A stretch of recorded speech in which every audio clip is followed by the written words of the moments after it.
আছো তোমরা সবাই? আশা করছি তোমরা সবাই খুব ভালো আছো। তো ইতু পূজার একটা ভিডিওতে তোমাদের অনেক স্বাগত। আর তোমরা তো কাল ইতু পূজা অনেকেই করেছো, যে আমাকে কমেন্ট করেছিলে, তো সেই জন্যই বললাম। আর এটা হচ্ছে কি না কালকেকার ভিডিও। আমি তো আগের দিন যেটা ছেড়েছিলাম ওটা বলেইছিলাম যে আমার 2 বছর আগে বিয়ের আগের যে ভিডিওটা ওটাই ছেড়েছিলাম।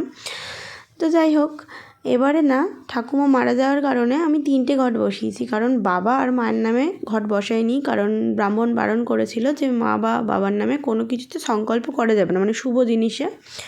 তো ওই কারণেই বসানো হয়নি। তো আমাদের 3 জনেরটাই বসিয়েছিলাম।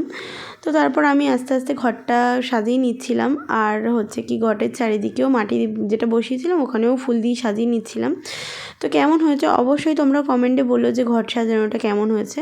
তো সাজানোর পরে আমি না আস্তে আস্তে সব ঘটগুলোতে জল দিয়ে দিচ্ছিলাম। জলটা দিয়ে দেওয়ার পরে দেখো আমার পুজো প্রায় কমপ্লিট হয়ে গেছে। তো আমাদের ঠাকুরটাকে দেখো কি সুন্দর মালা পরিয়ে দিয়েছি। তারপর এখানে আমি পড়ে নিচ্ছিলাম হচ্ছে কি ব্রত কথা, যেটা আগের দিন বললাম। তোমরা কি ব্রত কথা পড়েছিলে? কারণ এই পুজো তো ব্রত কথা না পড়লে সম্পূর্ণ হয় না, সেই কারণেই ব্রত কথাটা পড়া হচ্ছিল। তো তোমাদের আজকে ভোরবেলা কে কে স্নান করেছো অবশ্যই কমেন্টে বলো। সো টাটা, নেক্সট ভিডিওতে আবার দেখা হবে তোমাদের সাথে।